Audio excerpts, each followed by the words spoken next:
seorang sahabat Nabi SAW yang masyhur, iaitu yang diberi gelaran Abu Hurairah radhiyallahu an. Yang mana dalam satu nasihatnya kata Abu Hurairah radhiyallahu an, man ruziqa khamsan lam yuhram khamsan.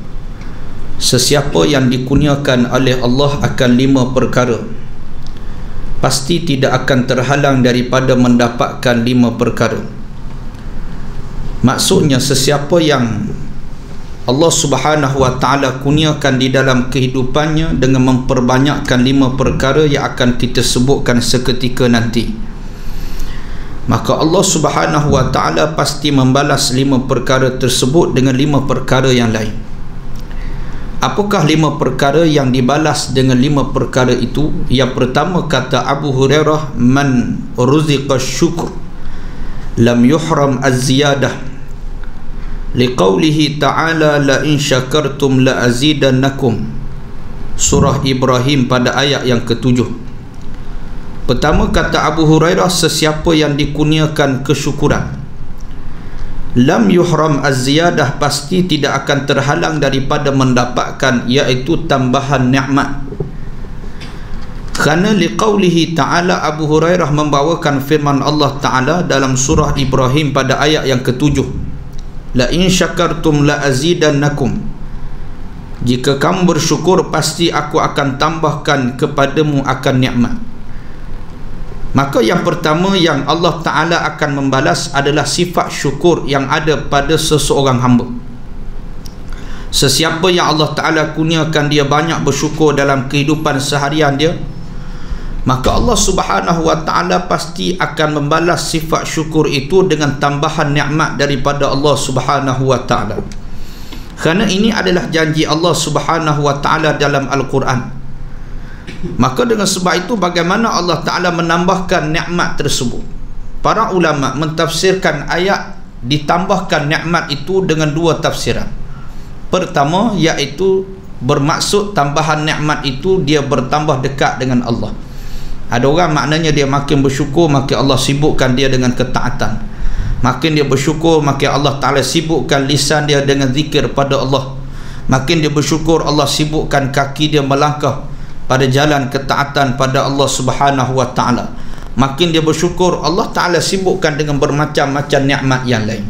Itu dengan erti kata yang pertama. Ataupun yang kedua, tambahan nikmat di dalam ayat Quran ini dengan erti kata Allah Ta'ala menambahkan nikmat itu berupa bentuk rezeki. Makin bersyukur, makin Allah Ta'ala rezekikan anak yang soleh dan solehah. Makin kita bersyukur, makin Allah Ta'ala luaskan rezeki dalam perniagaan kita, dalam kehidupan kita, soal rezeki dan sebagainya. Maka ini di antara tambahan nikmat daripada Allah Subhanahu wa ta'ala. Maka tambahan-tambahan nikmat ini bagaimana kita nak perolehi? Tidak lain dan tidak bukan adalah dengan cara iaitu syukur pada Allah Subhanahu wa ta'ala. Lalu bagaimana kita nak bersyukur pada Allah? Nak menjadi manusia yang bersyukur, yang Allah Ta'ala sebut salah satunya dalam surah Ad-Duha pada ayat yang terakhir, kata Allah, wa amma bi ni'mati rabbika fahaddits, adapun nikmat Tuhanmu maka hendaklah engkau sebut-sebutkan dan zahirkan sebagai tanda bersyukur kepada Allah. Maka di antara sifat orang yang bersyukur, dia akan sebut-sebut nikmat Allah. Dia akan berkira-kira nikmat yang Allah Ta'ala berikan pada kita. Tuan-tuan, kalau kita berterima kasih pada makhluk, rumah kita terbakar, tiba-tiba ada seorang hamba Allah yang kaya raya, tiba-tiba bagi sebiji rumah pada kita free of charge, tak ada charge 1 sen pun. Dia bagi rumah banglo sebiji pada kita, Allah, sampai 7 keturunan. Kita akan sebut nama si fulan bin si fulan ini kerana jasanya yang besar, bantu keluarga kita, meringankan bebanan yang begitu banyak. Maka kita akan menyebut-nyebut jasa manusia itu pada anak dan cucu kita. Itu kalau jasa manusia. Bagaimana dengan Allah Subhanahu wa ta'ala, yang Allah Subhanahu wa ta'ala berikan kepada kita nikmat yang tidak terkira. Kita bangun awal pagi tadi dapat nikmat banyak, yang ada pada kita pun tidak terkira, yang ada pada keluarga kita pun tidak terkira. Bangun awal pagi boleh nampak lagi muka anak isteri kita, boleh bersama dengan keluarga kita dan sebagainya.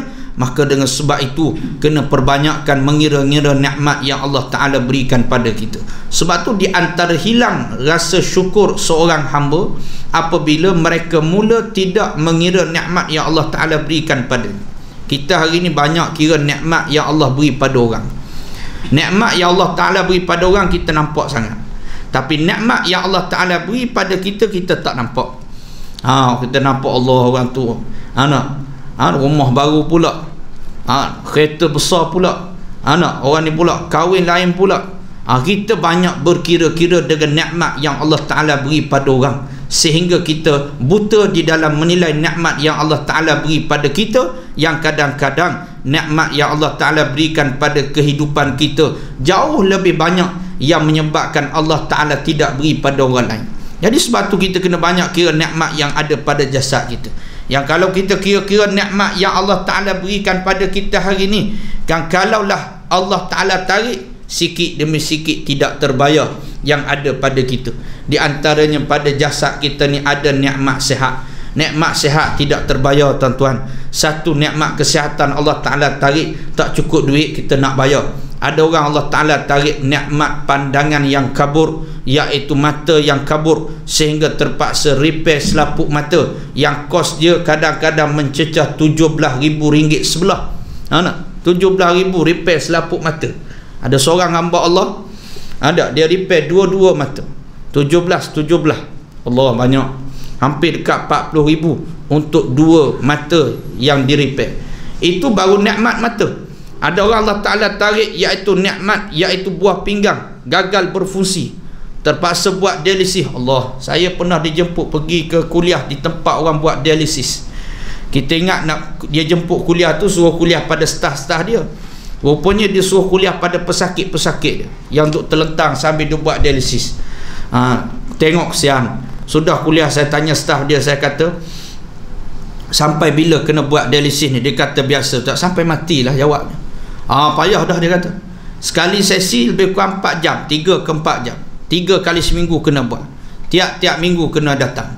Sebulan kena bayar 3 ke 4 ribu ringgit. Itu gagal, buah pinggang gagal berfungsi. Saya pun tanya, ada harapan ke nak sembuh? Dia kata setipis sangat. Tu pun kalau dapat penderma buah pinggang yang sesuai dengan buah pinggang dia, okey. Tapi kos dia ustaz lebih kurang 200,000. Allah, tuan-tuan, sebiji rumah 200,000. Itu buah pinggang yang hari ni ada dengan kita, Allah Ta'ala bagi berfungsi dengan baik. Maka sebab itu kalau kita kira satu demi satu nikmat yang Allah Ta'ala berikan pada kita, nescaya tidak terbayar. Maka sebab itu tanda kita bersyukur pada Allah, kena banyak renung nikmat yang ada pada jasad kita, yang kadang-kadang Allah Ta'ala tak beri pada orang lain. Kita nampak orang lain, yalah media ni ada belaka, semua ada, duit ada, apa ada, tapi kadang-kadang dia tidak ada nikmat sihat. Ada orang nikmat sihat ada, tapi tak ada nikmat duit yang banyak. Ada orang ada nikmat duit yang banyak, tiba-tiba tak ada pula nikmat selera makan. Maka dengan sebab itu Allah Subhanahu Wa Ta'ala buat pembahagian yang terbaik dalam kehidupan kita. Maka orang yang paling bahagia adalah orang yang bersyukur. Sebab tu kunci kebahagiaan adalah dia bersyukur. Selama mana dia tidak bersyukur, selama tu kita tak bahagia. Sebab tu siapa dia nak bahagia, dia kena banyak syukur pada Allah. Dia kena banyak bergembira dengan apa yang telah diberikan oleh Allah Subhanahu Wa Ta'ala. Kemudian bagaimana kita nak bersyukur pada Allah Subhanahu Wa Ta'ala? Menzahirkan kesyukuran. Ya, ramai orang tahu kalau syukur dengan harta bersedekah, tapi dah kalau orang yang nak bersyukur dengan jasadnya macam mana? Maka kata Nabi SAW dalam satu hadis, kata Nabi, yusbihu ala kulli sulama min ahadikum sadaqah. Kata Nabi, pada setiap pagi setiap anggota sendi-sendi seorang hamba itu adalah sedekah. Maknanya sendi-sendi yang ada pada jasad kita ni dia boleh bersedekah. Boleh bersedekah macam mana? Pada setiap jasad anggota kita ni ada 360 sendi. Setiap manusia ada 360 sendi. Yang setiap sendi Allah Ta'ala tidak charge walaupun 1 sen. Kalau 360 Allah Ta'ala charge 1 sendi nak bergerak 1 sen, Allah tak terbayar kita. Maka sebab itu, bagaimana kita nak bersedekah dengan sendi-sendi kita yang ada pada jasad kita ini? Nak bersedekah. kata Nabi, iaitu fakullu tasbihatin sadaqah, setiap ucapan tasbih kamu adalah sedekah. Subhanallah, subhanallah, subhanallah, subhanallah, setiap pagi itu sedekah kita. Fakullu tahmidatin sadaqah, Nabi kata ucapan tahmid kamu adalah sedekah. Alhamdulillah, alhamdulillah, alhamdulillah, sedekah. Fakullu tahlilatin sadaqah, ucapan tahlil adalah sedekah. La ilaha illallah, la ilaha illallah. Fakullu takbiratin sadaqah, juga ungkapan takbir Allahu Akbar, Allahu Akbar, Allahu Akbar adalah sedekah. Sebab tu sebelum pergi kerja, pastikan buat tasbih zikir Fatimah. Awal-awal pagi, paling-paling tidak lepas solat subuh, zikir Fatimah jangan tinggal. Apa benda zikir Fatimah, jangan silap faham. Ada seorang jemaah dia silap faham, ustaz zikir Fatimah ni sebut nama Fatimah, Fatimah, Fatimah ke? Bukan. Tak, jangan buat silap zikir tuan-tuan, takut tidur kat luar rumah malam ni. Tak, zikir yang Nabi ajar pada Siti Fatimah, subhanallah, alhamdulillah, Allahu Akbar 33 kali. Ditutup dengan yang ke-100, la ilaha illallah wahdahu la syarikalah, lahul mulku wa lahul hamd, yuhyi wa yumit wa huwa ala kulli syai'in qadir. Apa yang kita dapat? Allah ampun semua dosa kita sebanyak buih-buih di lautan. Kalau di awal pagi Allah Ta'ala dah ampun dosa kita, Allah, mari kerja hati tenang. Mari kerja dalam keadaan mendapat rahmat Allah, pertolongan Allah, maghfirah dan sebagainya. Sebab tu zikir Fatimah ini bukan sahaja dalam bentuk mengampunkan dosa, bahkan kata Nabi, ia juga adalah sedekah kita pada setiap awal pagi. Dan begitulah juga di antara sedekah Nabi sebut dalam hadis, rak'atani yarka'uhuma minad duha, termasuk 2 rakaat yang kita kerjakan pada waktu duha adalah sedekah. Sebab tu tak pelik, sebab apa kita semayang duha buah rezeki? Sebab solat duha tu sedekah kita. Sendi kita sedang bersedekah.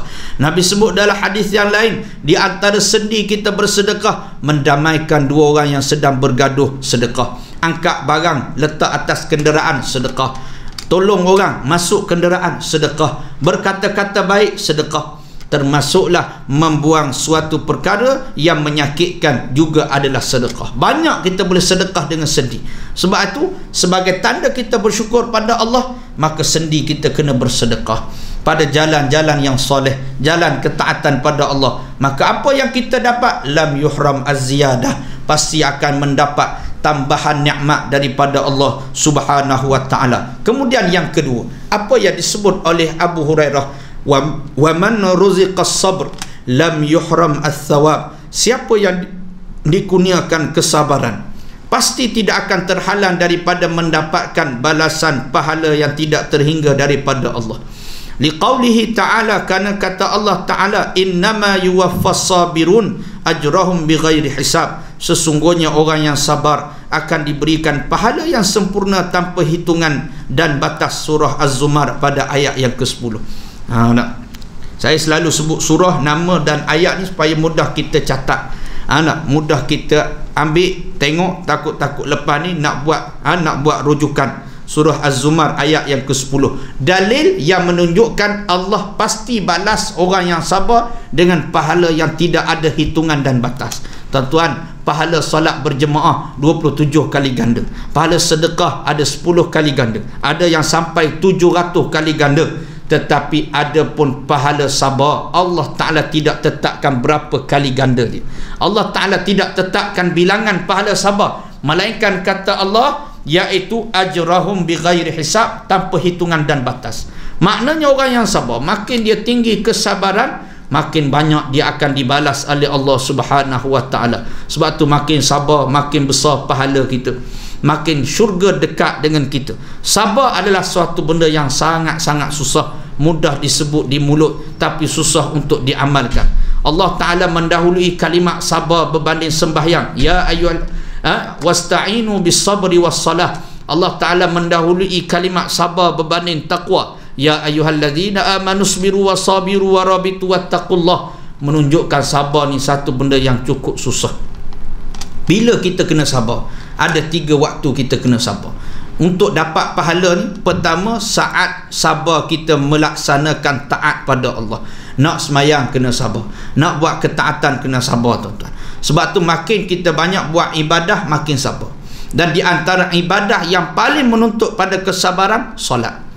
Sebab tu siapa yang jaga solat sunat, solat wajib dia pasti akan terjaga.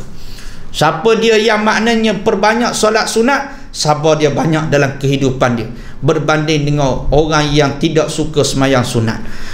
Gitu juga orang yang suka semayang berjemaah, pahala dan juga kesabaran dia lagi tinggi daripada orang yang tak solat berjemaah. Orang semayang jemaah, tuan-tuan, sabar dia lagi tinggi daripada orang tak semayang berjemaah. Dan orang yang suka semayang seorang diri, kekurangan sifat sabar. Dan orang yang tak semayang langsung, tuan-tuan, dia lagi cepat panah baran. Sebab tu orang tak semayang jangan bergaduh, tuan-tuan. Jangan bergaduh dengan, jangan cari pasal dengan orang tak semayang. Ibarat cari pasal dengan orang gila lah jawab dia. Pasal orang tak semayang ni, dia hilang sifat sabar. Sebab tu kita tengok kes perceraian. Saya duk tanya, ada ahli jemaah yang kerja di mahkamah syariah, kes-kes perceraian yang berlaku dalam masyarakat kita banyak, dan kebanyakannya adalah benda yang remeh-temeh. Benda yang remeh-temeh boleh bercerai. Sebab puncanya tak semayang. Punca tak semayang. Ada satu kes dia kata suami cerai isteri sebab berebut remote TV. Oh, berat sungguh. Berebut remote TV boleh bercerai. Barangkali suami tengok Gusti barangkali. Bini nak tengok apa ni, cerita Korea, berebut cerai tu. Sebab apa tak semayang? Sebab tu orang tak semayang hilang sifat sabar. Bila hilang sifat sabar, tuan-tuan, dalam kehidupan dia tidak ada ketenangan. Sebab itu makin kita banyak semayang, makin kesabaran kita. Ni solat tarawih menguji kesabaran kita. Orang yang semayang 20 rakaat lagi sabar daripada orang yang semayang 8 rakaat. Dan orang yang tak semayang tarawih lagi tak sabar. Ada yang cari yang cepat-cepat. Sebab tu nak buat taat dia kena sabar. Dia kena sabar. Dekat Terengganu ada satu tempat, tuan-tuan, memang cepat sungguh sudah. 9 suku tak sampainya dia sudah siap sekali ngewitir. Cepat sungguh. Sebab apa? Sebab memang turun-temurun. Sempat situ memang imam dia memang cepat. Meraihkan orang-orang, jemaah-jemaah dia. Dia baca sudah habis Al-Fatihah, dia pun baca Bismillahirrahmanirrahim, Alif Lam Mim, Allahu Akbar. Tu je dia baca. Memang ringkas sungguh. Ayat Quran juga tu. Memang cepat sungguh. Kalau tuan-tuan nak memang cepat, kat situ paling cepat. Tapi saya tak nak beritahu lah tempat kat mana, takut tuan-tuan pakat pergi belaka. Nanya pakat nak cepat belaka. Jadi nak katanya, tuan-tuan, dalam bab ibadat kena sabar. Kemudian kita dapat pahala. Yang kedua, pada waktu mana kita dapat pahala sabar? Saat maksiat. Sabar kita bila mana ada ruang kita nak buat maksiat, kita sabar. Orang ajak kita mengumpat dan kita tahu aib saudara kita, kita tahan lisan kita daripada membicarakan tentang aib saudara kita, dapat pahala besar, pahalanya Allah. Tutup aib saudara ni besar pahala. Bukan saja pahala di dunia kita dapat, Allah tutup aib kita di akhirat kelak. Sebab itu maknanya kena sabar dalam bab buat maksiat, kena sabar. Ada ruang untuk berkata-kata bohong, lalu kita bersabar daripada berbicara bohong dan sebagainya, dapat pahala. Kemudian yang kedua, bila kesabaran kita dapat pahala. Yang ketiga, saat diuji oleh Allah Subhanahu wa ta'ala, sabar kita dengan takdir Allah. Yang ni pun payah, tuan-tuan. Nak sabar dengan takdir Allah. Kalau takdir Allah tu kena dengan jiwa kita, saat dapat nikmat, ya kita boleh bergembira. Tapi kalaulah takdir Allah tak kena dengan jiwa kita, jarang orang boleh bergembira dengan takdir Allah. Sebab itu takdir Allah, kita ni macam mana kita nak sentiasa reda dengan ketetapan Allah, wajib bagi setiap hamba dia meletakkan sangka baik dia pada Allah Subhanahu wa ta'ala. Kita kena letak apa yang Allah beri pada kita semua baik-baik. Sebab itu seorang sahabat yang bernama Sayyidina Imran bin Husain. Imran bin Husain ni sahabat, dia diuji oleh Allah dengan kesakitan yang melarat sehingga menyebabkan dia ni bertahun-tahun kena sakit. Dalam keadaan ada yang kata kena sakit stroke, kena sakit angin ahmad. Lalu kemudian dia diziarahi oleh anak saudaranya. Anak saudaranya kata apa? Wahai pak saudara aku pelik sungguh tengok kamu dalam keadaan diuji dengan begitu dahsyat, kamu boleh tersenyum dengan penuh kegembiraan. Boleh tersenyum gembira. Lalu apa jawab Imran bin Husain? Bagaimana aku tidak gembira, sedangkan sakit itu kan pemberian Allah? Tidakkah semua pemberian Allah tu baik-baik belaka? Tuan-tuan, kita sebagai hamba Allah, ya kita kena letak satu keyakinan apa yang Allah Ta'ala beri pada kita semua baik-baik. Tak kira sakit, ujian, apa jenis perkara yang Allah Ta'ala beri pada kita, semua adalah baik-baik. Ini sifat wajib yang ada pada seorang hamba, yang sepatutnya ada pada seorang hamba, sehingga Allah muliakan Imran bin Husain. Sebab tu kita nak bergembira dengan takdir Allah ni payah. Nak jarang hari ni. Sebab tu kata ulama, apa ni, kesabaran yang paling minimum kesabaran ni, orang kata paling cak ayam lah, sabar paling cak ayam ni maknanya reda dengan takdir Allah. Nak buat macam mana, dah anak meninggal, bukan kalau kita tak reda pun bukan anak hidup balik. Tak reda je lah, dia kata. Nak buat macam mana, dah jadi macam ni, reda je lah. Itu sabar yang paling minimum. Tapi ada sabar yang paling hebat, kata ulama, iaitu bergembira dengan takdir Allah. Hak ni payah. Orang sakit, dia boleh tersenyum gembira, Allah hari ni payah nak jumpa. Kalau ada pun orang kata gila dia ni. Maknanya kerana apa? Benda berang payah. Tapi tuan-tuan, ada satu keluarga yang sangat ajaib, yang hidupnya bersangka baik dengan Allah Subhanahu Wa Ta'ala. Satu kisah yang diceritakan oleh seorang yang bernama Abu Qudamah Asyami rahimahullahu ta'ala. Kisah ni tuan-tuan, Abu Qudamah ni dia seorang yang kuat berjihad pada jalan Allah. Mana perang semua dia pergi, tak ada perang yang dia tak pergi. Sehingga satu hari Abu Qudamah ni dia duduk dalam Masjidil Haram, dia duduk di depan Kaabah. Tiba-tiba ada seorang lelaki datang jumpa dia. Dia kata, wahai Abu Qudamah, aku nak tanya pada kamu, tak ada ke cerita pelik-pelik sepanjang kamu berperang pada jalan Allah? Muka orang yang banyak berperang. Biasalah tuan-tuan, kalau orang yang memang buat kerja bertahun-tahun ni, memang ada lah benda-benda yang pelik-pelik dia jumpa. Macam kita tanya orang gali kubur, yang kerja gali kubur 20 tahun 30 tahun, cuba tuan-tuan tanya, tak ada ke kisah pelik-pelik? Mesti ada. Tak, mesti ada. Jadi orang ni pun tanya, dia kata, wahai Abu Qudamah, sepanjang kamu berjihad, sepanjang kamu berperang, tak ada ke kisah pelik-pelik? Jawab Abu Qudamah, dia kata, ada. Duduk, aku nak cerita dengan kamu. Satu keluarga yang paling ajaib yang aku jumpa, yang aku tak pernah jumpa keluarga seajaib keluarga ini. Dia kata, pernah satu ketika aku nak pergi berperang, perang lawan tentera salib, sehingga aku kena jaga di satu perbatasan, melalui di satu kampung, kota Raqqah di Iraq. Aku lalu di kampung ni, dan menjadi tabiat Abu Qudamah ni tuan-tuan, bila dia nak pergi berperang, dia lalu di perkampungan, dia akan singgah semayang berjemaah. Dia lalu kat tempat perkampungan dia nak pergi berperang tu, dia akan singgah salat berjemaah. Selesai salat jemaah, Abu Qudamah macam biasa buat pengumuman, siapa dia yang ada lelaki yang cukup umur nak mari sertai perang bersama kami, silakan. Siapa yang tak ada kekuatan, maknanya ada keuzuran dan sebagainya, dia boleh berinfak pada jalan Allah. Kami kumpul infak fi sabilillah. Jadi pada malam tersebut, kata Abu Qudamah, tiba-tiba pintu tempat istirahatku diketuk. Malam tersebut tiba-tiba tempat dia berehat, ada orang ketuk pintu. Bila aku buka pintu, dia kata, ternyata melihat seorang perempuan yang memakai serba hitam daripada atas sampai ke bawah, yang menutup wajahnya. Sambil perempuan ini tanya, wahai Abu Qudamah, kamu ke yang mengajak kami untuk berinfak pada jalan Allah Ta'ala? Lalu jawab Abu Qudamah, ya saya. Lalu kemudian perempuan tadi dia serahkan satu bungkusan bersama dengan secarik kertas, dalam keadaan dia menitiskan air mata. Lalu dia pun berlalu pergi dalam keadaan dia menangis. Abu Qudamah rasa pelik, siapa dia perempuan ni? Dia bagi satu bungkusan, dia menitis air mata, lalu dia berlalu pergi. Lalu Abu Qudamah buka bungkusan ni. Dalam bungkusan tadi ternyata ada beberapa helaian rambut, yang mana helaian rambut dijalin seperti tali. Lalu kemudian pada kertas tersebut tertulis nota yang menyatakan, wahai Abu Qudamah, saat kamu menyeru kami untuk berinfak, aku tidak ada sebarang harta untuk diinfakkan pada jalan Allah. Aku ni orang miskin, tak ada duit, nak bagi tak ada duit. Tapi dia kata, yang aku ada adalah rambut kesayanganku yang aku potong, yang aku jadikan sebagai tali. Aku harap kamu ikatlah rambut ini pada kuda perang kamu, supaya bila aku mati kelak, sebahagian jasadku ada menjadi saksi terlibat pada urusan fisabilillah. Allah, pelik sungguh permintaan. Maknanya dia suruh ikat rambut pada kuda perang. Kalau boleh nak juga sebahagian jasad dia berperang pada jalan Allah. Abu Qudamah kata tak ajin lagi, minta permintaan sepelik itu. Jadi dia pun buat seperti mana apa yang diminta oleh perempuan ini.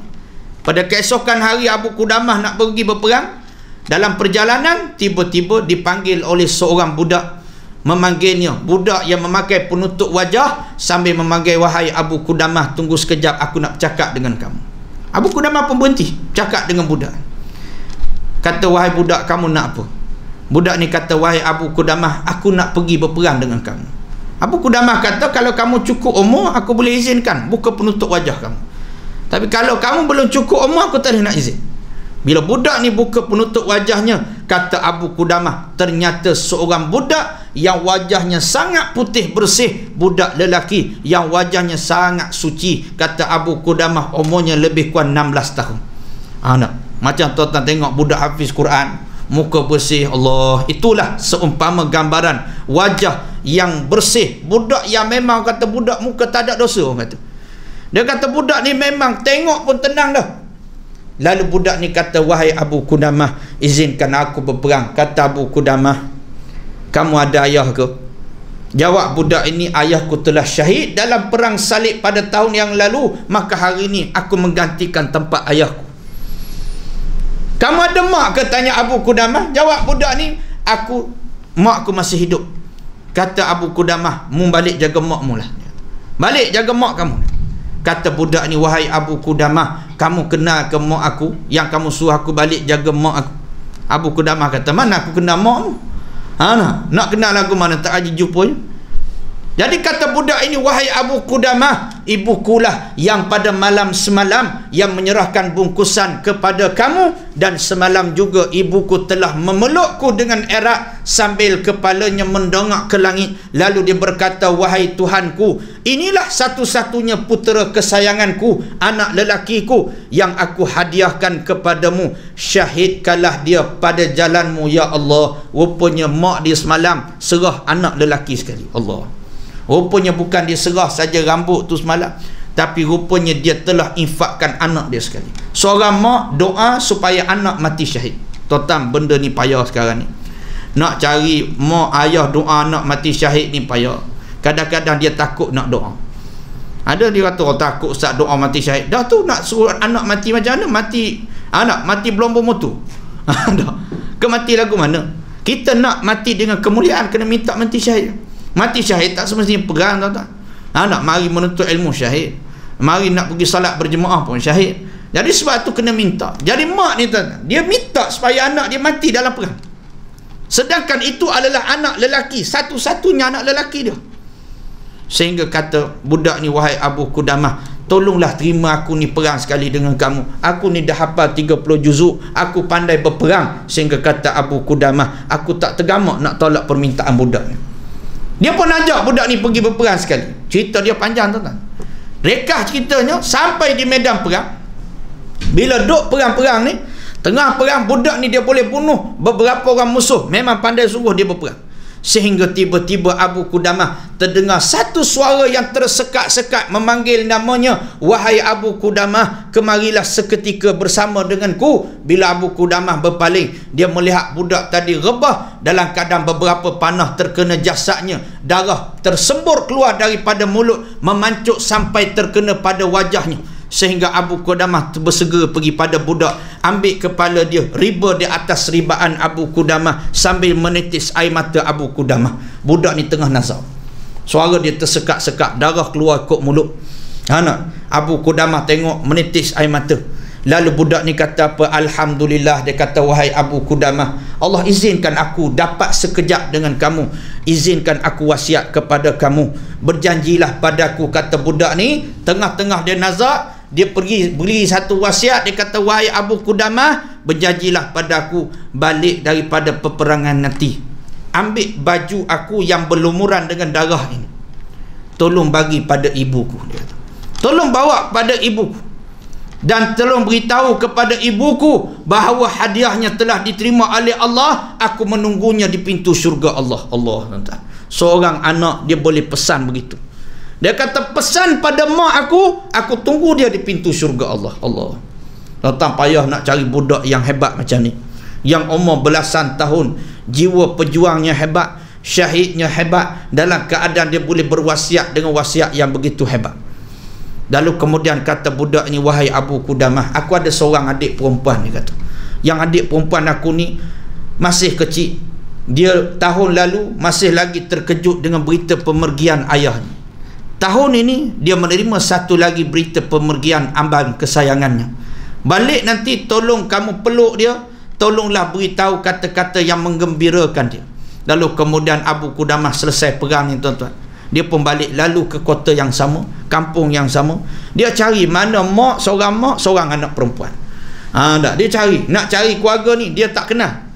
Pasal jumpa malam hari tu pun mukanya tertutup. Jadi dia tengok ada seorang budak perempuan tunggu depan pintu rumah. Sambil budak perempuan ni, tiap kali askar lalu depan pintu rumah, dia tahan. Dia kata, pak cik, kenal tak abang saya? Macam mana dengan dia, hidup lagi ke dia? Lalu kemudian orang semua tak kenal dia. Jadi Abu Qudamah tengok daripada jauh. Abu Qudamah kata, ni barangkali keluarga dia ni. Lalu Abu Qudamah pergi pada budak perempuan, dia kata, wahai budak, tolong panggilkan ibumu keluar sekejap. Bila dipanggil mak dia keluar, lantas mak dia pun terus bertanya, wahai Abu Qudamah. Mak dia kenal Abu Qudamah. Wahai Abu Qudamah, kamu datang bawa berita gembira ke bawa berita kurang gembira? Abu Qudamah tertanya-tanya, apa berita gembira? Apakah dia berita yang kurang gembira itu? Jawab mak budak ni, dia kata, berita yang kurang gembira, anakku menang dalam peperangan, bawa balik harta perang, harta rampasan perang. Adapun berita yang menggembirakan aku adalah anakku syahid pada jalan Allah Subhanahu wa taala. Lalu kemudian Abu Qudamah mengeluarkan baju yang berlumuran dengan darah sambil menyerahkan kepada ibu ini. Lalu dia berkata, aku menjadi saksi, anakmu syahid di atas ribaanku, hadiahmu diterima oleh Allah, dan dia berwasiat menunggumu di pintu syurga Allah. Lantas mak dia kata apa? Alhamdulillah, dengan senyuman yang paling menggembirakan. Lantas anak perempuan dia jatuh pingsan sebab terkejut. Lalu mak dia pun ambil anak perempuan dia, buat masuk dalam rumah, dia pun kunci pintu rumah. Abu Qudamah ketuk pintu rumah, dia kata, aku nak beri sedikit hadiah. Dia kata, tak buka-buka pintu. Dia kata, itulah keluarga yang paling ajaib yang pernah aku jumpa, dia kata. Tuan-tuan, satu keluarga yang boleh tersenyum gembira dengan kematian anak sebab syahid pada jalan Allah. Kenapa tuan-tuan? Dia bersangka baik pada Allah Subhanahu wa taala. Benda ni payah tuan-tuan. Sebab tu sabar ni, makin kita sabar, makin besar pahala kita. Makin kita sabar, makin Allah Ta'ala memberikan pahala yang tidak terbatas bagi kita. Maka itulah kesabaran. Kemudian yang ketiga, kata Abu Hurairah radhiyallahu an, wa man ruziqat taubah lam yuhram. Kata Abu Hurairah, wa man ruziqat taubah lam yuhram al-qabul. Siapa yang dikurniakan taubat banyak-banyak, maka tidak terhalang daripada mendapatkan penerimaan taubat. Sebab Allah Ta'ala telah berjanji, wa huwallazi yaqbalu taubah an ibadih, surah Asy-Syura ayat yang ke-25. Dialah yang sentiasa menerima taubat daripada hamba-hambanya. Orang yang banyak bertaubat, Allah pasti terima taubat dia. Yang kita bimbang, kita nak taubat pun kita rasa nak bertangguh-tangguh. Ini yang kita bimbang. Sebab tu, apa pun dosa kita, tuan-tuan, bertaubat pada Allah. Kita ni jahil dulu, banyak tinggal semayang, banyak tinggal puasa, banyak dedah aurat dan sebagainya, banyak makan harta haram. Maka bertaubat adalah jalan yang terbaik. Kemudian yang keempat, wa man ruziqal istighfar lam yuhram al-maghfirah. Kata Abu Hurairah, siapa yang dikurniakan istighfar banyak-banyak, lam yuhram, pasti tidak akan terhalang daripada mendapatkan al-maghfirah, keampunan daripada Allah Subhanahu wa taala. Tuan-tuan, orang yang banyak kurniakan, Allah Ta'ala kurniakan istighfar. Dalam hidupnya istighfar semua, tuan-tuan. Selalu istighfar. Bulan puasa lagilah dia banyak istighfar. Pasti dia akan dapat keampunan di sisi Allah. Sebab tu Ramadan, bulan yang kita kena banyak minta ampun. Bahkan kata Sayyidatina Aisyah radhiyallahu an bertanya pada Rasulullah, ya Rasulullah, kalau aku tahu malam ni malam Lailatul Qadar, apakah ucapan yang terbaik? Kata Nabi, Allahumma innaka afuun karimun tuhibbul afwa fa'fu anni. Nabi suruh kita minta ampun. Tuan-tuan, sebab tu tiap-tiap malam imam akan baca doa minta ampun pada Allah. Kenapa kita duduk dalam bulan Ramadan? Dan di antara benda yang kita kena amal, tuan-tuan, istighfar. Astaghfirullah, astaghfirullah, astaghfirullah. Sambil bawa kereta menuju ke tempat kerja, tuan-tuan, astaghfirullah, astaghfirullah, astaghfirullah. Kalaulah satu saja kalimat astaghfirullah tu, tuan-tuan, bertepatan dengan waktu yang memang Allah mustajab doa kita, seluruh dosa kita Allah Ta'ala cabut hanya dengan satu kalimat astaghfirullah, dan saat itu hati kita akan tenang, tuan-tuan. Sebab itu perbanyakkan istighfar, pasti Allah Ta'ala akan mengurniakan iaitu keampunan pada kita. Lalu kemudian yang disebut yang terakhir, yang kelima, wa man ruziqad du'a lam yuhram al-ijabah. Siapa yang dikurniakan doa banyak-banyak dalam hidupnya, pasti tidak akan mendapatkan, pasti dia tidak terhalang daripada mendapatkan al-ijabah, mustajabnya doa. Antara benda yang kalau kita buat Allah Ta'ala bagi doa. Tuan-tuan, siapa yang banyak berdoa, pasti Allah bagi apa yang dia doa. Sebab janji Allah, ud'uni astajib lakum, kamu berdoalah, nescaya aku perkenankan doa kamu. Sebab tu kata Sayyidina Umar Al-Khattab, tuan-tuan, aku tak bimbang soal pemakbulan doa. Soal makbul ke tak makbul doa ni aku tak bimbang. Sebab doa ni confirm Allah Ta'ala makbul dah. Dah yang aku bimbang apa dia? Yang aku bimbang, aku nak minta doa pun tak ada masa. Ni yang kita bimbang tu. Nak minta doa rasa sibuk, nak minta doa tak sempat. Ni yang kita bimbang. Lepas mayang imam baru bagi salam belah kanan, makmum dah atas motosikal. Nak laju dia lagi. Tak sempat nak berdoa sebab dia rasa sibuk. Hidup dia rasa sibuk. Ni bimbang tuan-tuan. Sebab tu siapa Allah Ta'ala nak beri syurga, dia akan banyak minta syurga atas dunia. Sebab tu bulan puasa kena banyak minta syurga. Allahumma inna nas'aluka ridhaka wal jannah. Kena minta semua doa ni, tuan-tuan. Wa na'udzubika min sakhatika wa nar. Saya nak kongsi, tuan-tuan, ajaib tak ajaib doa, hebat tak hebat doa ni, tuan-tuan. Apa yang tuan-tuan minta, walaupun kadang-kadang di luar akal fikiran batas manusia yang waras. Saya berlaku pada saya sendirilah. Balik daripada umrah tahun 2019, balik umrah ke tahun 2019, tuan-tuan. Dalam perjalanan balik daripada airport Jeddah nak balik ke KLIA, hanya satu hala saja, tak ada transit mana-mana. Jadi naik flight ni, tuan-tuan, ada seorang hamba Allah lelaki, umur 40 tahun lebih lah kira-kira saya. Dia naik kapal terbang tu dalam keadaan macam orang kesejukan, orang demam, sejuk tak bermaya. Masuk naik kapal terbang, dia pun duduk betul-betul tempat duduk dia tu depan tempat duduk saya. Bila kapal terbang dah berjalan, mula bergerak, dia duduk atas udara ni, tuan, dia makin lama makin tenang, makin lama makin tenang. Terpaksa bawa ke belakang, sampai kat belakang, kat orang-orang semayang tu, dibaringkan dia, panggil doktor yang ada dalam kapal terbang ni. Doktor bagi tahu, dia kata kalau tak mendarat boleh bawa maut. Mana kalau tak mendarat segera boleh bawa pada maut, kata doktor. Sebab dia tak ada peralatan apa. Jadi terus penerbangan buat pengumuman, dia kata kita akan buat pendaratan segera. Tak sampai 5 minit turun terus. Itulah, tuan-tuan, sepanjang hidup saya naik kapal terbang, itulah kali pertama ada pendaratan segera ni. Nak emergency ni. Jadi kebetulan waktu tu kita boleh cek kita duduk kat atas negara mana. Kebetulan waktu tu duduk atas negara India. Jadi dia turun tu terus ke airport India, tuan-tuan. Turun ke airport India, sampai di lapangan terbang India, dah ada ambulans dah tunggu dah. Bawa, ambil laki-laki ni ke hospital berdekatan, selang beberapa jam bawa semula, sihat walafiat, boleh senyum. Dah duduk depan saya. Yang saya terkejutnya, tuan-tuan, sahabat satu jemaah dengan dia, bercakap sama dengan dia, saya dengar dengan telinga saya, dia kata apa, itulah waktu dekat Mekah baru ni dia duk buat cakap sangat nak singgah di India. Tuan-tuan, dia bercakap dekat Mekah, dia kata lama dah rasa macam balik nanti rasa nak singgah di India je. Lebih kurang macam itulah percakapan dia, tuan-tuan. Allah makbul sungguh doa dia. Dia singgah sungguh di India, tuan-tuan. Bukan dia seorang, dengan aku sekali singgah. Tuan-tuan, sebab tu jangan buat main dengan doa. Apatah lagi tempat yang tuan-tuan doa adalah tempat yang paling makbul. Sebab tu tuan-tuan jangan buat main dengan doa. Saya dengar Allah terkejut saya kata rugi aku tak berdoa banyak-banyak baru ni. Balik Covid tak pergilah. Nak katanya, tuan-tuan, Allah kita dengar tu, jangan buat main dengan doa. Saya cerita ada seorang hamba Allah, umur 70 tahun lebih dah kira umur dia. Mari jumpa saya, dia kata, Ustaz, saya ada satu pengalaman pelik juga nak kongsi Ustaz dia. Waktu saya duduk kat Mekah, saya sajalah nak test sebab semua orang bagi tahu semua doa kita kat Mekah semua Allah makbul. Jadi saya saja nak test, Ustaz, saya minta apa? Dia kata saya minta pada Allah, saya nak jumpa dengan ayah saya. yang ayah dia tu sudah meninggal puluhan tahun dah, meninggal dunia puluhan tahun dah. Yang memang lama sangat dia tak jumpa, tapi dia doa, aku nak jumpa dengan ayah aku. Dia kata dia balik di hotel, tiba-tiba ayah dia mari ketuk pintu bilik hotel, buka bilik hotel. Dia kata lah, mu ada juga sini, mari, dia kata.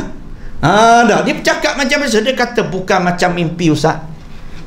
Nak kata mimpi, dia kata bukan macam mimpi. Duduk bersembang dengan ayah dia. Ni tuan, hebat doa. Dah. Tapi nak katanya, sebab tu jangan buat main dengan doa. Apatah lagi tempat paling makbul di Mekah, berapa ramai orang yang komplain makanan hotel. Dia kata, Allah, makanan hotel pun tak sedap. Tak sedap sungguh. 2 minggu dia buat umrah, semua makanan dia jadi tak sedap habis. Nasib baik balik Malaysia sedap semula makanan. Sebab tu tuan-tuan, jangan buat main dengan lidah kita. Apa yang kita doa ni, apatah lagi kita duduk dalam bulan yang mustajab. Kalau kita doa, confirm Allah Ta'ala boleh bagi. Ni tengah hari ni kita doa, ya Allah, berikanlah pada seluruh ahli jemaah surau Culan Tawa kita pada tengah hari ni masuk syurga tanpa hisab. Amin ya Rabbal Alamin. Allah boleh bagi terus ni muka yang ada hari ni, kita jumpa balik dalam syurga Allah. Tapi kena minta lah tuan-tuan. Ni nak minta pun tak berapa bersungguh, nak minta pun tak berapa nak minta, sibuk. Nak minta syurga pun tak ada masa. Sebab tu tuan-tuan, apa yang tuan-tuan nak minta dengan Allah? Nak anak soleh, minta anak soleh. Nak rezeki luas, minta rezeki luas. Nak hilang masalah, minta hilang masalah. Sebab tu yang datang pada tengah hari ni, kita ada masalah masing-masing dalam kehidupan kita. Maka jalan terbaik, doa kita pada Allah jangan tinggal, khususnya pada bulan yang dimustajabkan doa oleh Allah Ta'ala. Jadi itu di antara 5 perkara yang boleh saya kongsikan tuan-tuan.